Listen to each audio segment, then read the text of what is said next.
para cantar a la historia nuestra, a la historia que es de todos. No solamente de aquellos que vinieron del grupo alpino, sino de todos los otros países que también formaron nuestra familia. Y vinieron, cruzaron los mares, distancias y distancias, porque buscaban trabajo y buscaban amor y paz.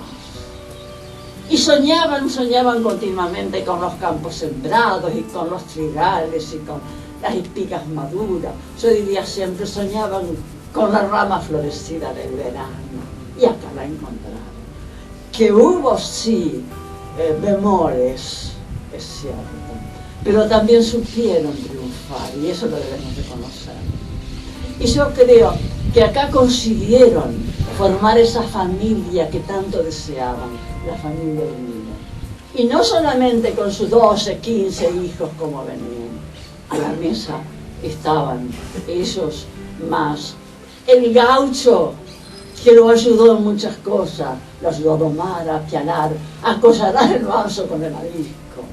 También estaba el peón que llegaba de vez en cuando, perdido en lontananza sin saber bien de dónde venía. Pero iba a la mesa porque quería un pedazo de pan y un catre para los niños. Y en las madrugadas cualquiera se retiraba sin saber hacia dónde. Y nunca se sabía qué pasaba con eso. Y por eso yo pienso que acá se formó una comunidad, una unidad familiar. Porque no hubo distinción de raza, de religión, de ideas. Y eso que había muchas ideologías. Porque esto fue la concentración de lo que quedó de la Revolución Francesa, es decir, libertad, igualdad, democracia, trabajo y paz. Yo creo que esto lo podemos ver precisamente, me voy a dedicar a un lugar después de otro, al molino de Fornas. En ese lugar se concentraban los colonos porque necesitaban de esa amistad, de esa cordialidad, de esa alegría que tenían cuando se encontraban con el paisano, con aquel vecino que habían tenido en Europa, con el amigo nuevo de acá de la Argentina. Y ahí, en realidad, yo creo que el molino de Jean Forclaz se puede decir que es historia viva, historia pensante, actuante. Es la historia que vivieron ellos y que la vivimos nosotros también. Solamente les voy a dar un ejemplo. Hace poco vino de Buenos Aires un conjunto de intelectuales. Esos intelectuales que solo se emocionan o por una ecuación o por una frase de Shakespeare o un cuadro de Picasso. Pero llegaron acá. ¿Qué vamos a ver? ¿Un molino de antes? Sí, un molino de antes. Una sonrisa indefinida. Llegaron y se encontraron con una postal inimaginable. Un marco de vegetación, se puede decir, salvaje, virgen, rodeando a una geometría especial, única lo que es del molino. Y ahí quedaron extasiados, es decir, enmudecieron. Pero más, enseguida cuando empieza a circular una taza de chocolate, o una bandeja de torta frita, o un pedazo de pan casero hecho en el horno de barro, no podían creer. Pero eso no es nada.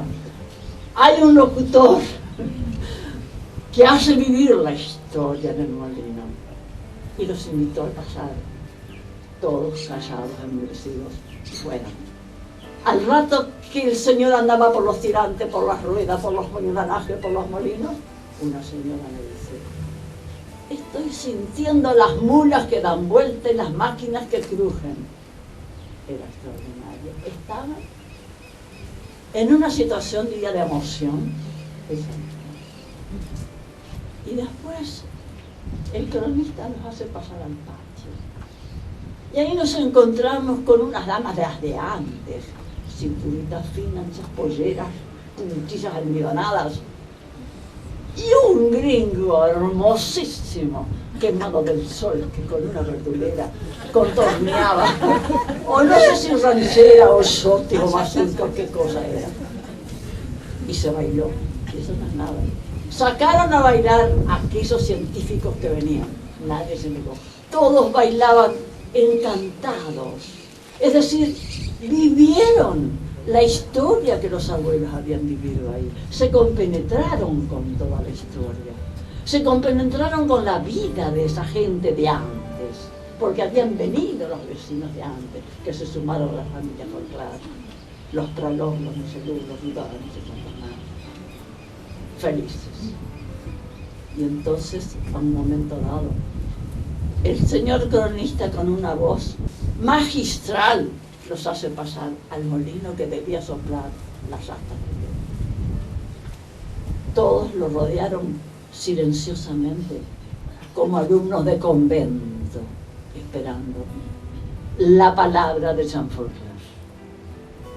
Y aparecieron los engranajes, los tirantes y todas esas cosas que ustedes saben que hay por arriba de las maquinarias.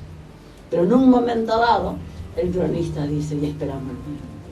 Y el viento que nos llega, y el viento que se me escapa, y el viento que se me fue, como una quimera, como una ilusión. El viento no está y no puedo hacer mover las astas. Todo era una comunión de sentimientos. Miro al grupo de intelectuales, estaban llorando. Este señor consiguió hacer llorar a la gente. ¿Por qué? Porque hizo vivir la historia. La hizo revivir y la hizo penetrar en el alma de los oyentes. Eso fue admirable. Yo no podía creer. Cuando varias veces me dijeron, el turista llora cuando escucha, dije, esto en verdad es inimaginable. Y empezaron a salir, a tomar aire en silencio, sin decir una palabra, y se empezaron a retirar. Estaban extasiados, perplejos, no hablaban. Y entonces por eso yo digo, esto es historia. Mantengamos esta historia, porque la historia nutre tanto como el pan.